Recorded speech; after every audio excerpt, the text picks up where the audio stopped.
Attention all stations. Yellow alert is now in effect for the Los Angeles coastal sectors. Repeat, yellow alert. It's after 2 a.m., February 25th, 1942. You're half asleep when the sirens start to scream. You kill the lights. The house is cold. Every window is covered. In the distance, glass shatters. Someone screams. The air tastes of smoke and metal. The city holds its breath. And there it is, hanging in the sky, not moving, not falling. By morning, the military gave two different explanations, neither matching the eyewitnesses' accounts, but hidden in the classified logs, altered photographs, and the testimony of one man is a version of this night that leads to something still orbiting Earth. And tonight, we're opening that file.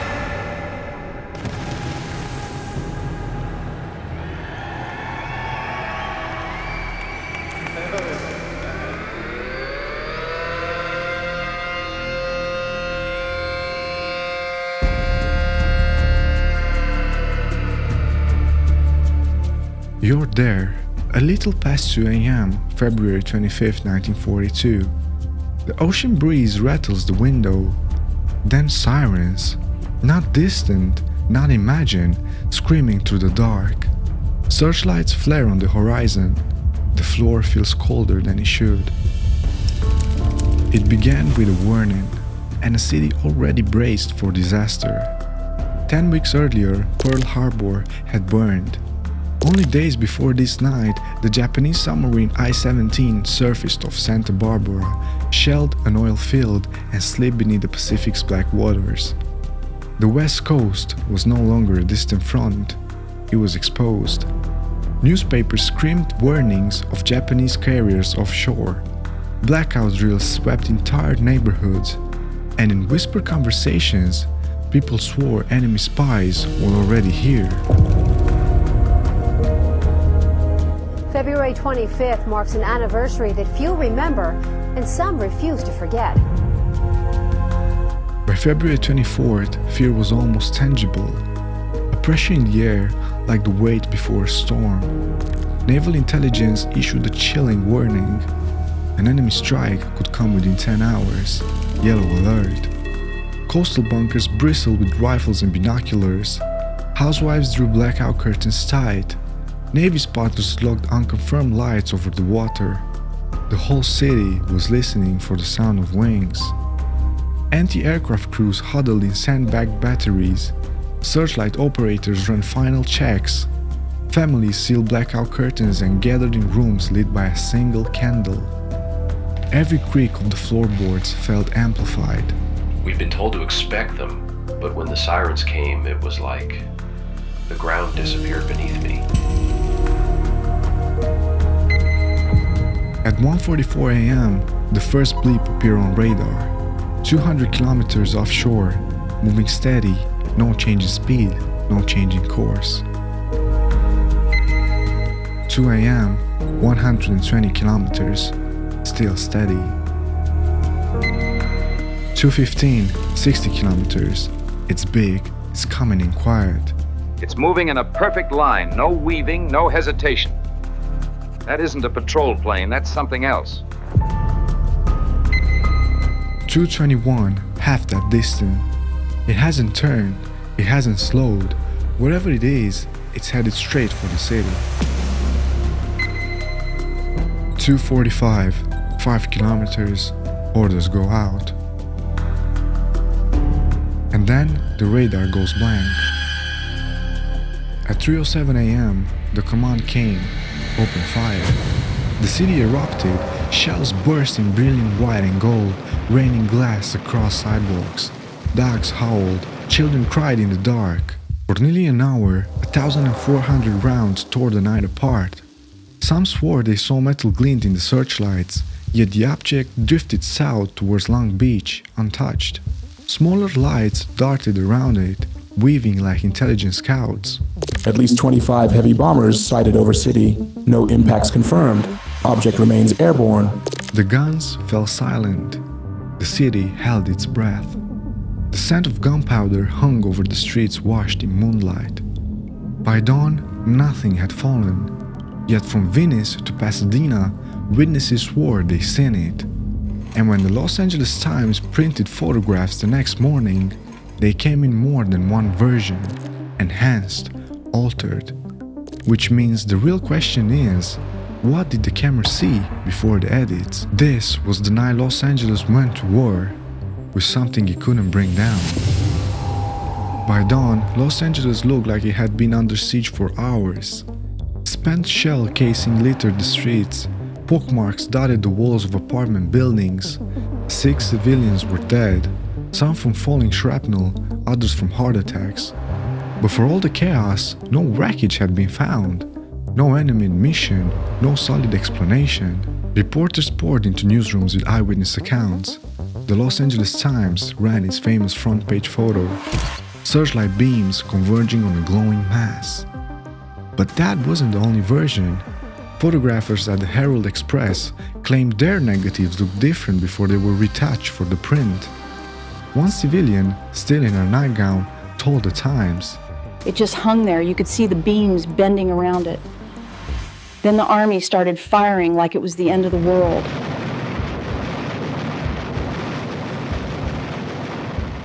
At 11 a.m., Secretary of the Navy Frank Knox stepped up to the microphones. His statement was calm, clipped. There was no evidence of enemy planes over Los Angeles last night. The incident appears to be a false alarm triggered by war nerves. And with that, the Navy closed the book, at least officially. But the Army wasn't on the same page. General George C. Marshall, in a private memo to the President, wrote that unidentified aircraft had been tracked on radar and visually sighted. That memo, stamped confidential, wouldn't surface for decades. Western Defense Command Intercept, February 25, 1942. Radar returns plotted in sequence, consistent with inbound flight formation. No friendly aircraft reported airborne in this sector. While the Navy insisted on a weather balloon explanation, coffee shop talk painted stranger pictures. Some claimed they saw multiple objects, flying in formation. Others described a single craft the size of a city block that simply soaked up the flak and drifted away. By mid-morning, KNX radio switchboards were jammed. Hosts read letters on air from veterans, amateur astronomers, even school teachers, each swearing the thing they saw was not a balloon. The press wasn't ready to let this go. Editors pushed for answers. I didn't like what they got. In a rare move, the Los Angeles Times reporters pressed both Army and Navy intelligence for their radar logs. They were refused. That refusal only fed the next day headlines. Mystery raid still unsolved. Meanwhile, inside the 4th Interceptor Command, after-action reviews were tense. Radar operators insisted their plots were real. One recalled, "The blips didn't fade like weather interference. They held steady, then vanished all at once, like something jumped out of range. And if they vanished all at once, that means either they dropped straight down or went straight up." The split between services became obvious in the days after. The Navy doubled down on the false alarm narrative.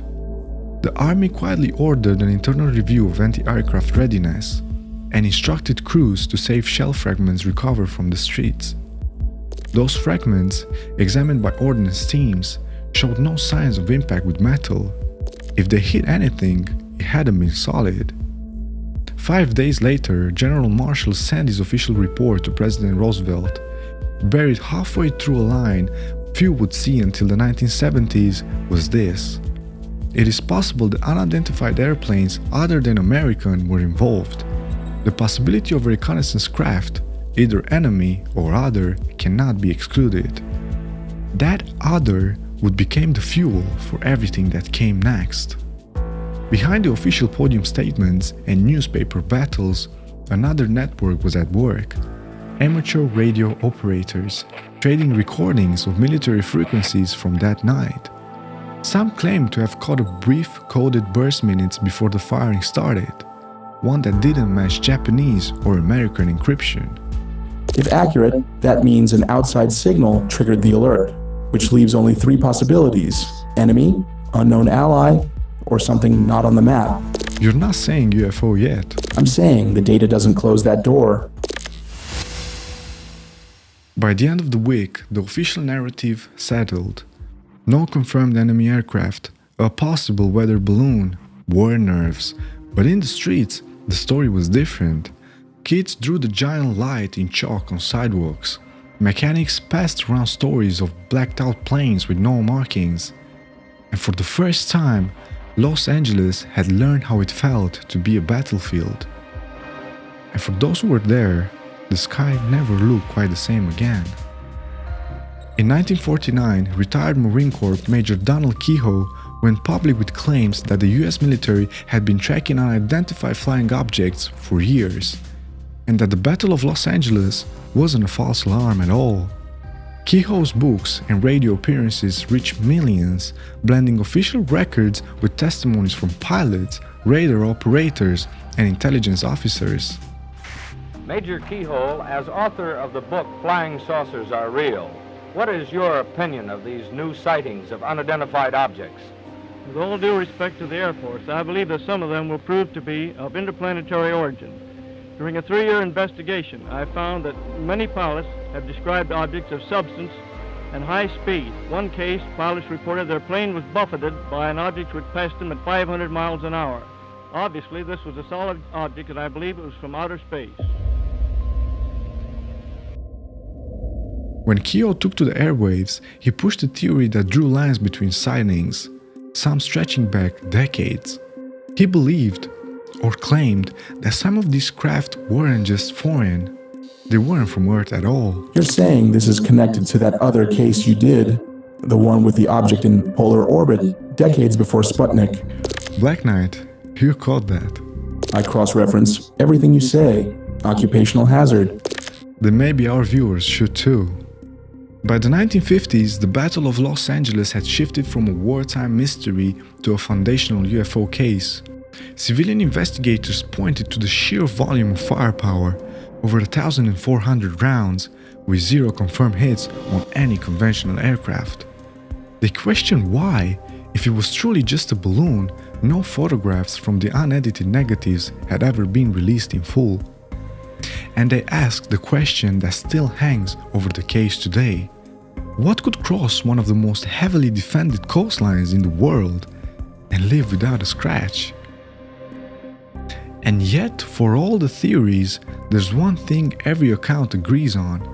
Whatever was over Los Angeles that night, it didn't behave like anything the US military or the public had ever seen before. By sunrise on February 25th, the official line was already forming, but it wasn't a single story. The first explanation came quickly, too quickly: a weather balloon. Naval officials claimed the stray meteorological device had wandered into restricted airspace, triggering the panic. It sounded neat, contained, harmless, but the problem: every man who'd been behind a searchlight or anti-aircraft gun that night swore they saw something massive, something solid. Standard weather balloons of 1942 measured about 6 feet across at launch, expanding to around 20 at altitude. At 5 kilometers, even fully expanded, they'd be barely visible without direct searchlight contact. And they do not, I repeat, do not maintain course under 1,000 explosive shells. That's not lift physics, that's science fiction. So you're saying it wasn't the Goodyear blimps of weather balloons? I'm saying someone was either lying or deliberately underestimating what they saw. And then there was the second theory: Japanese reconnaissance.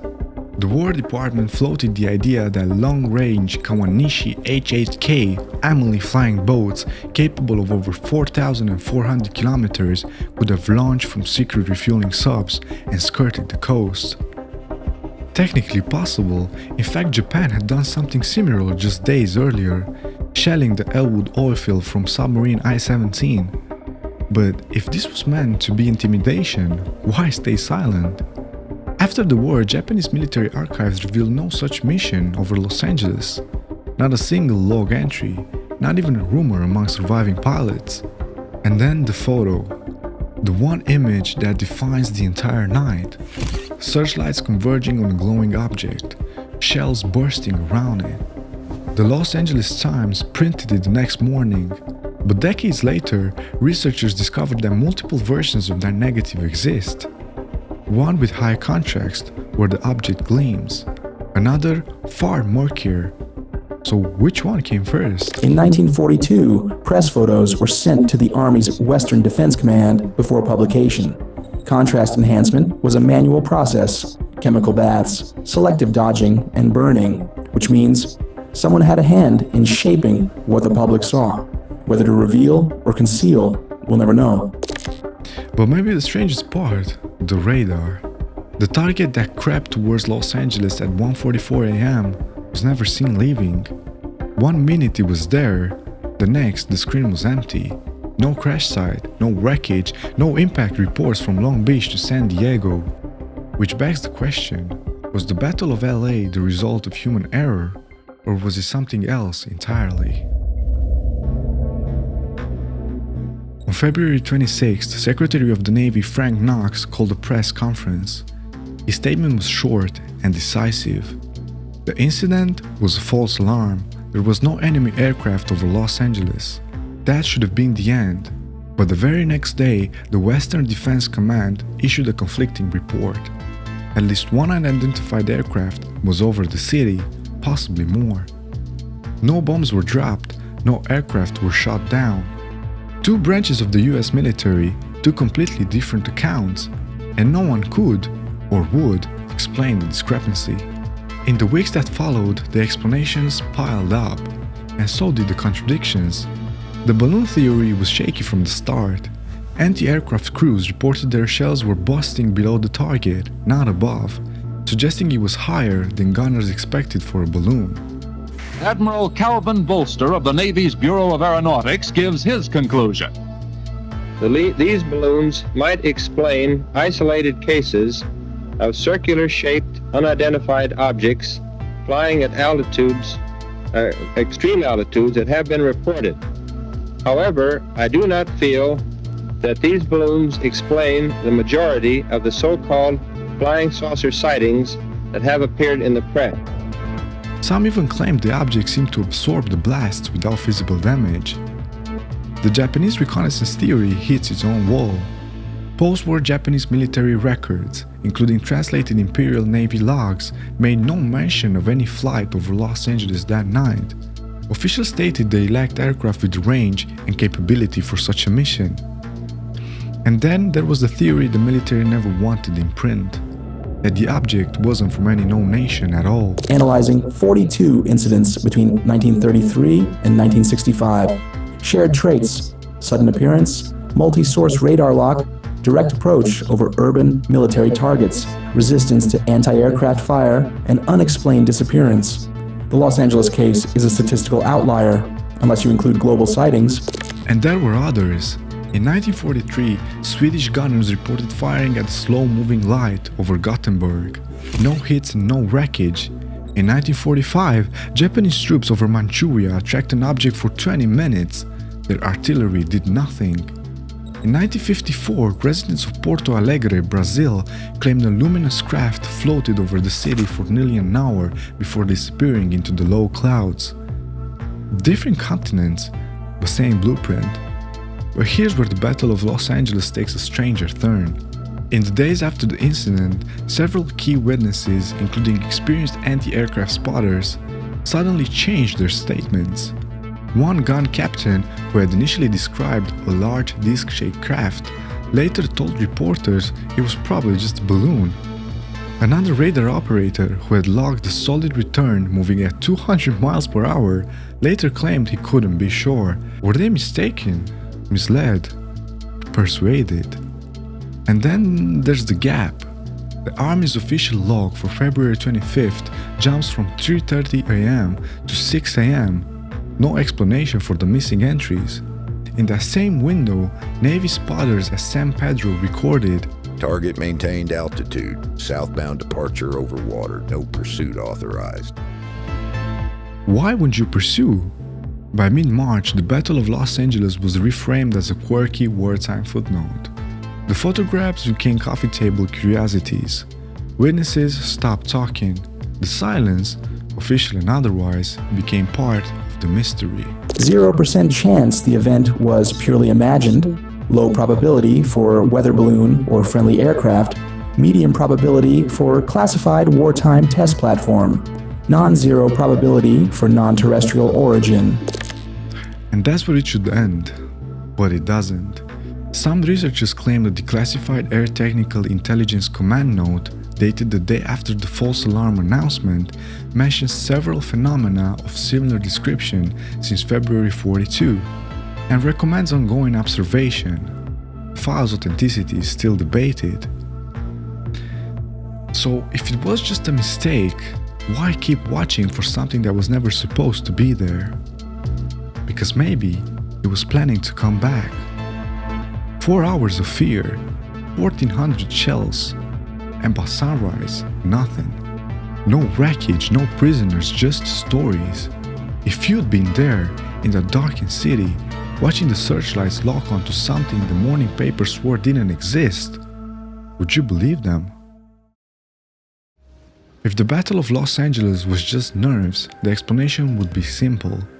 But the evidence we've collected doesn't point to a single answer. It points to several, and none of them fit neatly into the official story.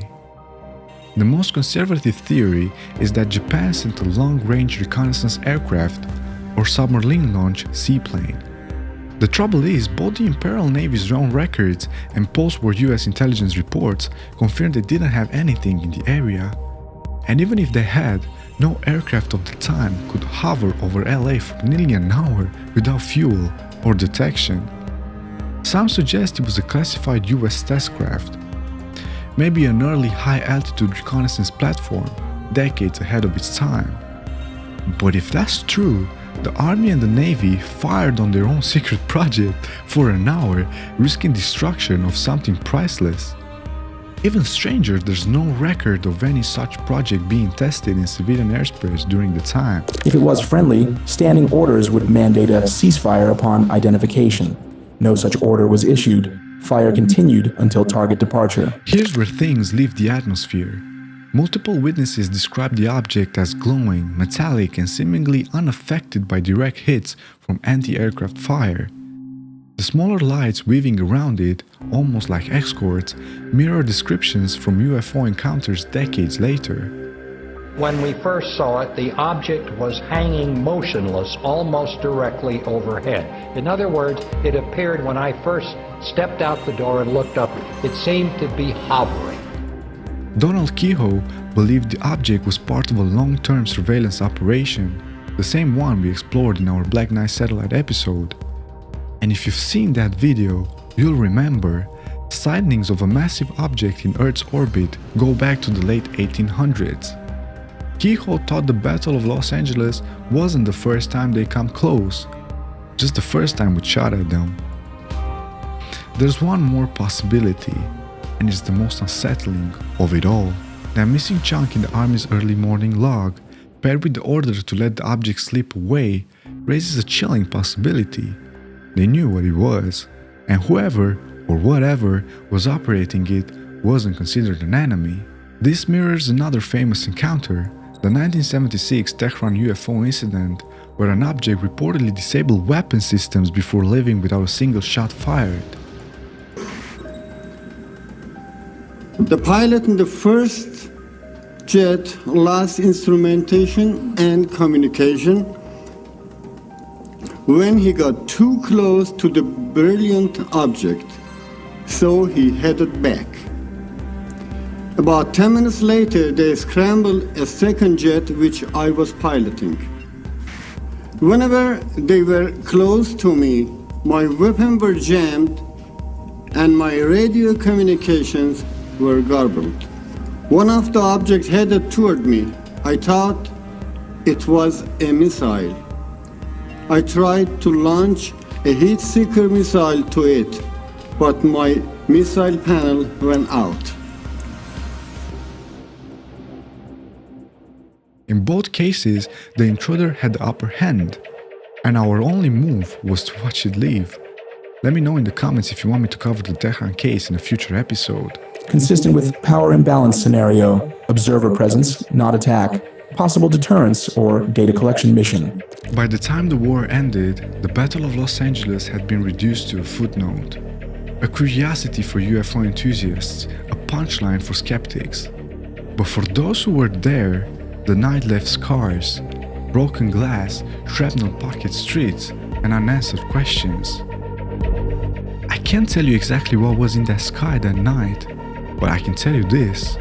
The US military tracked it, saw it, and fired on it. And it got away. So if it was just a balloon, we've been lying to ourselves for over 80 years. If it wasn't, then maybe we were shown something we weren't ready for in 1942. The question is, are we ready now? Truth? Fiction? You decide.